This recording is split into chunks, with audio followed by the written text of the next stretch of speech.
நாம் தமிழர் கட்சியின் தலைவரான சீமான் என்ன செய்திருக்க வேண்டும்? ஏகலைவன் வெளிப்படையாக பேசுவதற்கு பதிலாக நேரடியாக சீமான் அவர்களை சந்தித்து தன்னுடைய கருத்தை சொல்லி இருக்கலாம் அப்படின்னு ஒரு வாதம் இருந்தா கூட பல பேர் அதை சொல்றாங்க வெளிப்படையா. அது ஒரு விதமான ஒரு கருத்து. ஆனால்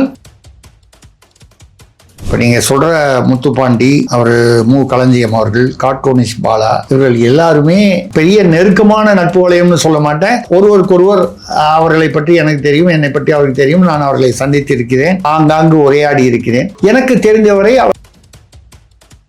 அவர் ஏகலைவனா இல்லை யார் என்பது முக்கியம் இல்லை. இப்படி பேசுவது, கொச்சையான ஆபாசமாக பேசுவது தமிழ் தேசியத்திற்கு உடன்பாடு இல்லை என்பது தானே சீமான் அவர்கள் பல காலமாக சொல்லி வருவது. அப்படிப்பட்ட அந்த நபரை, பேசியவரை அவர் மீது நடவடிக்கை எடுத்து இது போன்ற பேச்சுக்கள் தமிழ் தேசியத்தில் ஏற்றுக்கொள்ளப்பட மாட்டாது, நாம் தமிழர் கட்சியில் ஏற்றுக்கொள்ளப்பட மாட்டாது என்பதை உணர்த்தி இருக்க வேண்டும். சரி, இப்ப 2 பேரும் அந்த ஒரே திருமணத்துல உட்கார்ந்து பேசினாங்க, நீங்க அதை பத்தி கருத்து தெரிவிக்கிறீங்க, விமர்சனம் பண்றீங்க. போன்ல பேசியிருந்தாங்கன்னா என்ன பண்ணுவீங்க? 2 பேர் போனையும் டெய்லி எல்லா மக்களும் போய் தொடர்ந்து பார்க்க முடியுமா? என்னை பொறுத்தவரை சீமான் அவர்கள் உடனடியாக இதில் தலையிட்டு, ஏன்னா இடைத்தேர்தல் வேற நெருங்கிட்டு இருக்குல்ல சார், இந்த சமயத்தில் கட்சி எந்த விதத்திலும் பலவீனப்படக்கூடாது. நீங்கள் ஏற்கனவே 4% ஓட்டுக்கு குறைந்து விட்டீர்கள். இன்னும் பலவீனப்பட்டால், அதைவிட குறைவாக போனால் அரசியல் எதிர்காலம் என்பது எப்படி இருக்கும் என்று தெரியாது. கலங்கரை சொந்தங்களுக்கு அன்பு வணக்கம். இன்று நம்மோடு நேர்காணலில் இணைந்திருப்பவர் மூத்த பத்திரிகையாளர் திரிசக்தியார் அவர்கள். வணக்கம் சார். வணக்கம்மா, நல்லா இருக்கீங்களா? நலமா இருக்கேன் சார். சொல்லுங்க சார். இப்போ பாத்தீங்கன்னா தமிழ் தேசிய அரசியல் பாத்தீங்கன்னா என்னதான் 4% போனாலும் மக்கள் தமிழ் தேசியவாதிகள் அவர்களுடைய மத்தியில பாத்தீங்கன்னா சரி, மீண்டும் இடைத்தேர்தல் ஒரு பெரும் வாய்ப்பு வருது, அதுல நம்ம வெற்றி பெறுவதற்கான வாய்ப்புகளை தேடுவோம் அப்படின்ற ஒரு நம்பிக்கையில பயணித்து கொண்டிருக்கிறாங்க. இப்போ ஒரு 2-3 நாட்களாக பாத்தீங்கன்னா சீமான் அவர்கள் அந்த உதயநிதி அவர்களை சந்தித்து வந்த பிறகு முக்கிய பத்திரிகையாளர் உட்பட அவர்லாம் ஒரு வீடியோ ஒண்ணு போட்டாரு. ஏகலைவன் ஐயா அவர்கள் சீமான் இதை தவிர்த்திருக்கலாம் அப்படின்ற மாதிரியான ஒரு சுட்டிக்காட்டி ஒரு வீடியோ ஒண்ணு போட்டாரு. இதன் பிறகு முக்கிய நிர்வாகி, அதாவது மாநில ஒருங்கிணைப்பாளர் என்று சொல்லக்கூடிய முத்துப்பாண்டி அவர்கள் விலகி இருக்கிறாரு. மு களஞ்சியம் அவர்கள் பாத்தீங்கன்னா தன்னுடைய அதிருப்தியை வெளிப்படுத்தி இருக்கிறாரு. அவரும் விலகக்கூடிய சூழ்நிலையில இருக்காரு. ஸோ இப்போ நாம் தமிழர் கூடாரம் காலியாகுது அப்படின்ற ஒரு செய்தியை பரப்புகிறார்கள் எதிரிகள். இதற்கான ஒரு தீர்வை என்ன எடுக்க போகிறார் சீமான் அவர்கள் அப்படின்றது ஒரு பெரும் சர்ச்சையா இருக்கு சார். ஒரு கார்ட்டூனிஸ்ட் பாலா அவர்கள் கூட தன்னுடைய அதிருப்தியை தெரிவித்திருக்கிறார் என்று நினைக்கிறேன். இது வேற மாதிரியான ஒரு விமர்சனமா மாறிக்கிட்டு இருக்கு. இல்ல, அதாவது சீமான் அவர்களாக இருந்தாலும் சரி, எந்த தலைவராக இருந்தாலும் சரி, கட்சி தலைவரோ ஆட்சி தலைவரோ, இல்ல ஒரு கார்பரேட்டு, இல்ல ஒரு குடும்ப தலைவராக இருந்தா கூட, இடிப்பாறை இல்லாத ஏமரா மன்னன் கெடுப்பாறை இல்லானும் கெடும். இது சீமான் அவர்களே பல முறை மேடையில் சொல்லி இருக்கிறார். அதாவது ஒரு தலைமையில் இருப்பவர் மன்னர் அப்படின்னா அது குடும்ப தலைவர், கார்பரேட் தலைவர், கம்பெனி தலைவர், ஒரு ஆட்சி தலைவர், கட்சி தலைவர், எல்லா தலைவர், ஒரு அமைப்புக்கு தலைவர். இவர்கள் எப்பொழுதுமே தன்னை வாழ்த்தி கொண்டே இருப்பவர்கள் அவர்களிடம் கவனமாக இருக்க வேண்டும். ஏனென்றால் நானும் கிட்டத்தட்ட 300 பேருக்கு மேலே வேலை செய்த 6 பத்திரிகைகள் நடத்தும் பொழுது இந்தியா, இந்தோனேஷியா 2 இடங்களிலும் மாறி மாறி தொழில் செய்து கொண்டு வரும்போது ஏறக்குறைய 350 பேர் எனக்கு கீழ் வேலை பார்த்தார்கள். எப்பவுமே நான் யார்கிட்ட ஜாகிரதையாக இருப்பேன்னா, நான் என்னமோ பெரிய புத்திசாலின்னு இல்லை, நாம் செய்யும் சில தவறுகள் தான் நம்மளுடைய அனுபவங்களாகின்றன. சில இடங்களில் நாம் எடுக்கும் முடிவுகள், தவறான முடிவுகள் நம்மளுடைய அனுபவங்களாகி விடுகின்றன. யார் நம்மகிட்ட கூழ கும்பிடு அதிகமாக போடுறானோ, ஒரு நம்மகிட்ட வேலை செய்கிறவங்க இருப்பான், வரும்போதே என் ரூம்குள்ளே வரும்போது இந்த கண்ணாடியில் தெரிகிற மாதிரி செருப்பு அவுத்து வச்சுட்டு உள்ள வருவான். அவனிடம்தான் நான் எல்லாரை விட அதிக கவனமாக இருப்பேன். ஏன்னா நான் சட்டம் போடல, விதிமுறை. என் ரூம்குள்ளே செருப்பு போட்டு வரக்கூடாதுன்னு நான் சொல்லலை. அவன் கொஞ்சம் ஓவராக பில்டப் கொடுக்குறான்னா அவன் ஏதோ தப்பு பண்ணுறான், அதை மறைப்பதற்காகத்தான். இது நான் எதுக்காக சொல்கிறேன்னா, வாழ்த்துவதும் தான் வாழ என்ற ஒரு பழமொழி உண்டு. இந்த ஓவரா வாழ்கன்னு சொல்லலாம், வாழ்த்தலாம். ஆனால் எல்லா சமயங்களும் வாழ்த்தி சும்மா அவருடைய நல்லெண்ணத்தில் இருக்க வேண்டும், அதனால் சுயநலமாக சில பயன்களை அடைய வேண்டும் என்று நினைப்பவர்கள் அவர்களிடம் கவனமாக இருக்க வேண்டும். விமர்சனம் செய்பவர் எல்லாருமே நமக்கு எதிரிகள் இல்லை. அப்படி பார்க்க போனால் ஒரு கணவன் மனைவி ஒரு குடும்பத்தில் கணவனை விமர்சிக்காத மனைவியா, மனைவியை விமர்சிக்காத கணவனா, வாழ்க்கை பூராக ஏதோ ஒரு வகையில் தினம் தினம் வந்து ஒரு விமர்சனம் ஏதோ ஒரு வகையில் நடந்து கொண்டிருக்கும். அந்த விமர்சனத்துக்கு காரணம் எதிரி என்ற எண்ணத்தில் இல்லை, அவர்கள் மீது இருக்கக்கூடிய அக்கறை, மரியாதை, அந்த பண்பினால். அதுதான். யாரோ ஒரு தப்பு பண்ணுறான்னா நமக்கு என்ன நினைச்சோம், நாசமாக போகிறாம்போ அப்படின்னு விட்டு போயிடலாம். நமக்கு வேண்டியவர்கள் செய்யும்போது எப்பா பார்த்துப்பா, என்னப்பா இதெல்லாம் கொஞ்சம் அப்படி சொல்லும்போது நம் மீது அவர்களுக்கு உள்ள அக்கறை, பாசம், விசுவாசம் எப்படி வேணாலும் வச்சுக்கலாம், நிலையை பொறுத்து. அந்த வகையில் நீங்க எப்படி பாக்குறீங்க சார்? அதுதான் சொல்றேன். யாரோ ஒருவர் வந்து இவர் வந்து சீமான், இந்த தலைவர் சீமான் இந்த விஷயங்களை தவிர்த்து இருக்கலாம் என்று சொல்வதை ஒரு இதையே வந்து ஒரு எதிர்கட்சி சொன்னா ஏத்துக்கிறோம்ல, பதிலுக்கு ஏதோ ஒன்று சொல்றீங்க. அப்படியே இருந்தாலும் என்ன பண்ணியிருக்கணும், யாரோ ஒருவர் அவருடைய பெயரை சொல்லி அவருக்கு முக்கியத்துவம் கொடுக்க வேண்டாம், கொச்சையாக அந்த பத்திரிகையாளர் ஏகலைவனை பேசினவர் பேசி திட்டி ஒரு வீடியோ பதிவு, 2 பதிவுகள் போட்டார். அப்பொழுது நாம் தமிழர் கட்சியின் தலைவரான சீமான் என்ன செய்திருக்க வேண்டும்? ஏகலைவன் வந்து வெளிப்படையாக பேசுவதற்கு பதிலாக நேரடியாக சீமான் அவர்களை சந்தித்து தன்னுடைய கருத்தை சொல்லி இருக்கலாம் அப்படின்னு ஒரு வாதம் இருந்தா கூட பல பேர் அதை சொல்றாங்க வெளிப்படையா. அது ஒரு விதமான ஒரு கருத்து. அந்த கருத்தை நான் புறந்தள்ளவில்லை, அது சிலருடைய கருத்து. ஆனால் எல்லா சமயங்களிலும் நேரடியாக சந்திக்க வாய்ப்பு கிடைக்குமோ கிடைக்காதோ, இதன் மூலமாக நம்ம வந்து அவருக்கு அது சென்றடையும் என்று நினைத்து கூட சொல்லி இருக்கலாம். அப்படியே நீங்க வேற விதமாகவும் பார்க்கலாம். ஆனால் கொச்சையாக ஆபாசமாக பேசுவது தமிழ் தேசியமா? அது தவறான ஒரு பாதை, தவறான பாதை. அந்த தவறான பாதையில் போனவரை வந்து கண்டிக்க வேண்டும், அவர் மீது நடவடிக்கை எடுக்க வேண்டும். ஏகலைவனை அழைத்து உங்களுடைய ஆதங்கங்கள் என்னென்ன சொல்லுங்கள் என்று கேட்டு தெரிந்து கொள்ளலாம். அதில் ஏதாவது விளக்கம் கொடுக்க வேண்டியிருந்தால் அந்த விளக்கம் கொடுக்கலாம். இல்லை அதில் உட்பொருட்கள் வந்து ஏற்றுக்கொள்ளப்படுபவையாக இருந்தால் ஏற்றுக்கொள்கிறேன் என்று கூட சொல்ல வேண்டும். காதில் வாங்கி கொண்டாலே ஏற்றுக்கொள்வதோ ஏற்றுக்கொள்ளாதோ உங்களுக்கு. இது எதுவுமே நிகழாமல் அந்த கொச்சையாக பேசுபவர் அவருக்கு ஆதரவாக ஒரு சிலர் பதிவிடுகிறார்கள். இப்பொழுது என்ன ஆயிடுது, இது ஒரு பெரிய ஒரு விரிசலை ஏற்படுத்தி. இப்போ நீங்கள் சொல்கிற முத்துப்பாண்டி, அவர் களஞ்சியம் அவர்கள், கார்ட்டூனிஸ்ட் பாலா, இவர்கள் எல்லாருமே பெரிய நெருக்கமான நட்பு வளையம்னு சொல்ல மாட்டேன். ஆனால் அந்த ஒருவருக்கொருவர் அவர்களை பற்றி எனக்கு தெரியும், என்னை பற்றி அவருக்கு தெரியும். நான் அவர்களை சந்தித்திருக்கிறேன், ஆங்காங்கு உரையாடி இருக்கிறேன். எனக்கு தெரிந்தவரை அவர்கள் நாம் தமிழருக்கும் இயக்கத்திற்கும் தமிழ் தேசியத்திற்கும் பல வருடங்களாக சீமான் அவர்களுடைய தலைமைக்கு விசுவாசமாக இருப்பவர்கள். பல சவால்களான சமயங்களில் உடனிருந்தவர். அப்படிப்பட்டவர்கள் மனம் வருத்தப்படுகிறார்கள் என்றால் அது கட்சியினுடைய நலனிற்கு ஆரோக்கியமானது இல்லை என்பதுதான் என்னுடைய கருத்து. அதுவும் வந்து அந்த கொச்சையாக பேசுபவரை யாருமே கண்டிக்கவில்லை, அவரை ஊக்கப்படுத்துவது போல் சிலர் பேசுகிறார்கள் என்றால் அந்த ஊக்கப்படுத்தப்படுபவர்களும் கண்டிக்கப்பட வேண்டியவர்களே. கண்டிப்பா மாற்று கட்சியினர் அவர் ஏகலைவனா இல்ல அவர் கலைவனான்றது முக்கியம் இல்லை, ஏக்கு தோ, அதனால சொன்னேன், ரைமுக்காக சொன்னேன். அவர் ஏகலைவனா இல்ல யார் என்பது முக்கியம் இல்லை. இப்படி பேசுவது, கொச்சையான ஆபாசமாக பேசுவது தமிழ் தேசியத்திற்கு உடன்பாடு இல்லை என்பது தானே வந்து சீமான் அவர்கள் பல காலமாக சொல்லி வருவது. அப்படிப்பட்ட அந்த நபரை, பேசியவரை அவர் மீது நடவடிக்கை எடுத்து இது போன்ற பேச்சுக்கள் தமிழ் தேசியத்தில் ஏற்றுக்கொள்ளப்பட மாட்டாது, நாம் தமிழர் கட்சியில் ஏற்றுக்கொள்ளப்பட மாட்டாது என்பதை உணர்த்தி இருக்க வேண்டும். அது உணர்த்தாவிடில் என்ன ஆகும்னா, ஒண்ணு இந்த மாதிரி பேசுறவர்கள் அதிகமாயிடுவாங்க. சைக்கோ ஃபேன்ஸ்னு சொல்லுவாங்க இங்கிலீஷ்ல, அடிவரடிகள் தமிழ்ல சொல்லணும்னா. சார் எங்கேயோ போயிட்டீங்க சார், உங்களை மாதிரி நான் ஒன்று பார்த்ததே இல்லை சார், ஜீனியஸ் சார், நீங்களாம் அறிவுஜீவி சார், எங்கேயோ இருக்க வேண்டியவங்க சார் அப்படின்னு சொல்லாம இருங்க. அவங்கள்ட்ட தான் நீங்க கவனமா இருக்கணும்.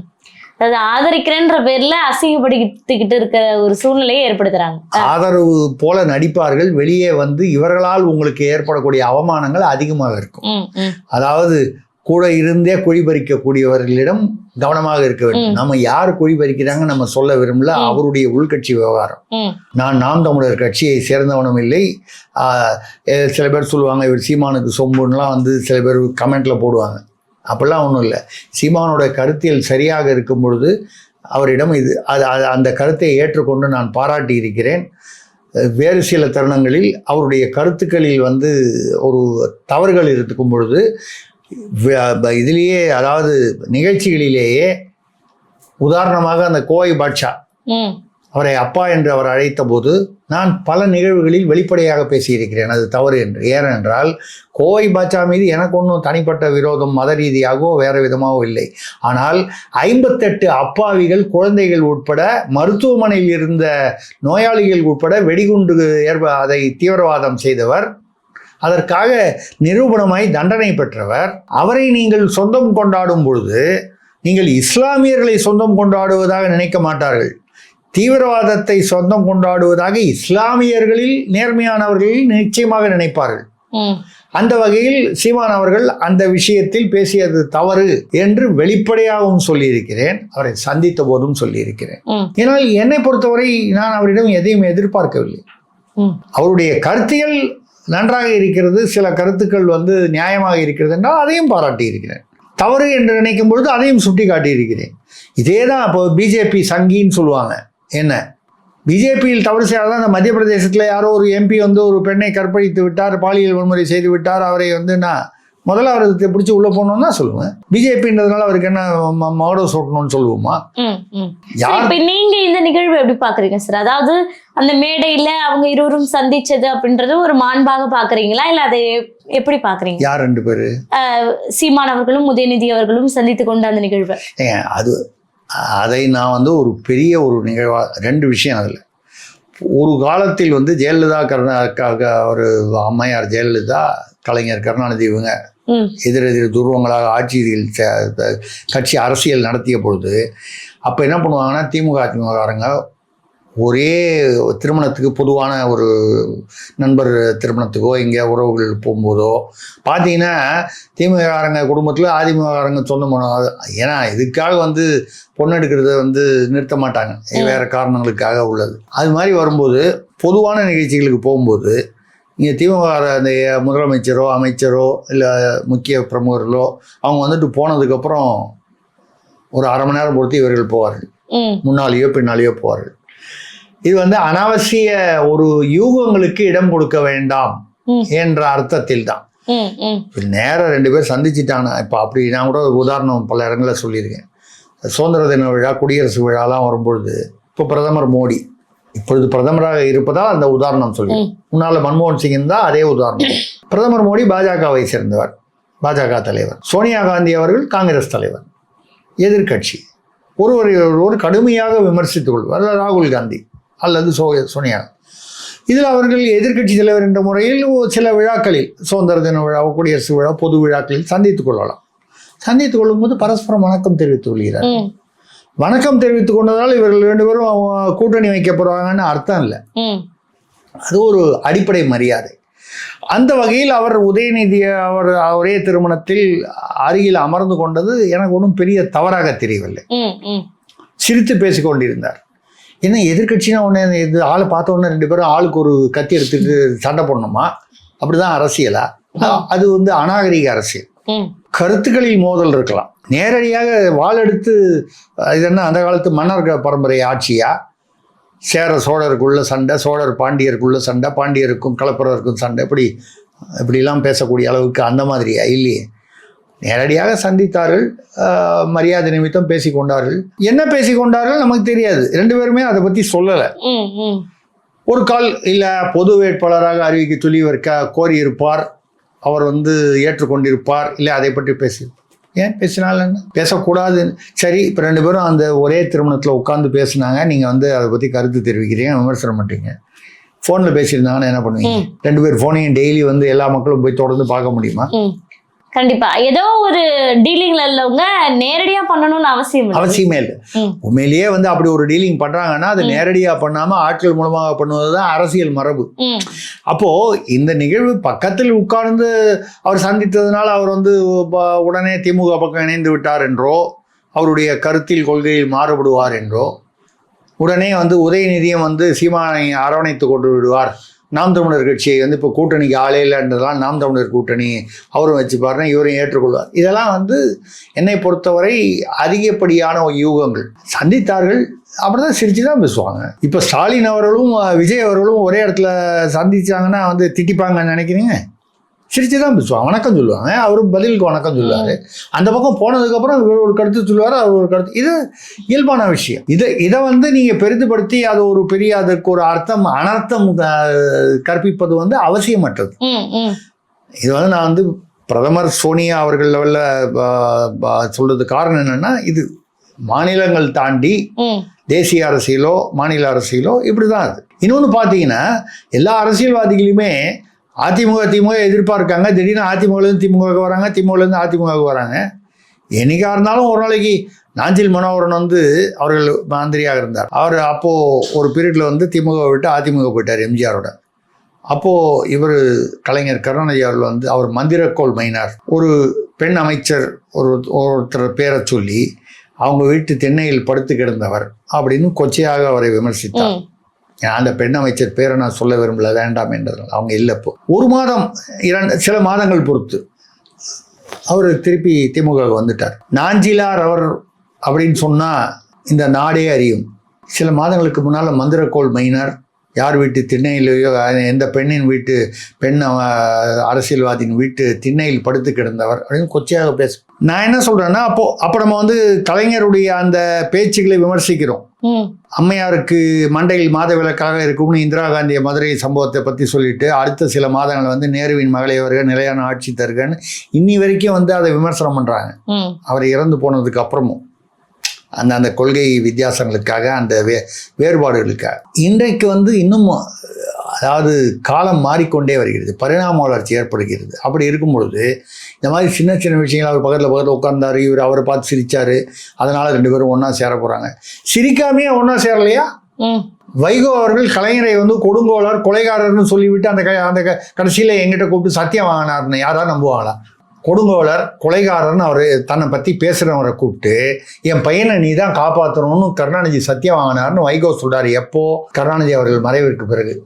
யாராவது நம்புவார்களா? ஆனால் சொல்கிறார். அதுதான் அரசியல். ஆனால் நம்ம வந்து இது ஒரு, என்னை பொறுத்தவரை சீமான் அவர்கள் உடனடியாக இதில் தலையிட்டு, ஏன்னா இடைத்தேர்தல் வேற நெருங்கிட்டு இருக்குல்ல சார், இந்த சமயத்தில் கட்சி எந்த விதத்திலும் பலவீனப்படக்கூடாது. நான் சொல்றது வந்து, நீங்கள் ஏற்கனவே 4% ஓட்டுக்கு குறைந்து விட்டீர்கள். இன்னும் பலவீனப்பட்டால் அதை விட குறைவாக போனால் அரசியல் எதிர்காலம் என்பது எப்படி இருக்கும் என்று தெரியாது.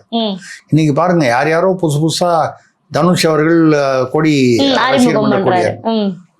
நாளை அவரே முடிவு செய்து, நாளைனா எதிர்காலத்தில் வருங்காலத்தில் அவர் வந்து அரசியலுக்கு வரலாம். பின்னால் இன்னும் பல நடிகர்கள் வரலாம். நடிகர்கள் தான் வரணும்னா அப்புறம் நீங்க கோச்சுப்பீங்க, என்ன சார் ஆண்கள் ஆதிக்கமாக இருக்கிறது, நடிகைகள் வரக்கூடாது. வரலாம். ஜெயலலிதா அவர்கள் வந்தார்கள். எம்ஜிஆருடைய துணைவியார் VN ஜானகி அவர்கள் அவரை திருமணம் செய்து கொள்ளும் போது அவர் வந்து பிரபலமான கதாநாயகியாக நடித்து கொண்டிருந்தவர். அவர் கூட 13 நாள் வந்தாங்க. அது தாக்கு பிடிக்கல, அது வேறு விஷயம். அரசியலுக்கு வந்தாங்களா இல்லையா? அது மாதிரி நடிகைகள், நிறைய பேர் நடிகைகள் வந்து அரசியலுக்கு வந்திருக்காங்க. எத்தனையோ பேர் உதாரணங்கள் சொல்லலாம். அந்த மாதிரி வந்திருக்காங்க. சில பேர் தாக்கு பிடிச்சாங்க, சில பேர் நடிகைகள் தாக்கு பிடிக்கவில்லை, அது வேறு விஷயம். ஆனால் அப்படியெல்லாம் சூழ்நிலை இருக்கும் பொழுது, மேலும் மேலும் புதிய வரவுகள் வரும் பொழுது நாம் இருப்பதை பலப்படுத்திக் கொள்ள வேண்டும் என்பது எல்லா கட்சிகளுக்கும் பொருந்தும். நாம் தமிழர் கட்சிக்கும் பொருந்தும். இதை நிச்சயமாக சீமான் வந்து ஒரு தெளிவாக சிந்திக்கக்கூடிய ஒரு தலைவர், கருத்தியல் ரீதியில் விவரம் அறிந்தவர். அவர் நிச்சயமாக இதை உணர்ந்திருப்பார். நம்ம சொல்லி தான் அவர் கேட்கணும்னு ஆலோசனை சொல்கிற அளவுக்கு நம்ம வந்து அப்படி நினைக்கல. நிச்சயமாக அவர் வந்து இதை உணர்ந்திருப்பார். அதற்கான என்ன செயல்களில் முயற்சிகளில் ஈடுபட வேண்டுமோ அதை அவர் செய்வார் என்று நம்ம நினைப்போம். அது எதுக்காக நினைக்கிறோன்னா, ஒரு கருத்தியல், தமிழ் தேசியம் என்ற ஒரு சித்தாந்தம் ஏதோ ஒரு சில்லறை விஷயங்களுக்காக சிதைந்து விடக்கூடாது, சிதறுபட்டு விடக்கூடாது அப்படிங்கிறதுக்காக சொல்றோம். புரிய வேண்டியவர்களுக்கு புரிந்தால் சரி. கண்டிப்பாக சார். நடப்பு கால அரசியல் குறித்து பல்வேறு தகவல்களை பகிர்ந்துக்கிட்டீங்க. தொடர்ந்து பேசுவோம். நன்றி. நன்றி, வணக்கம்.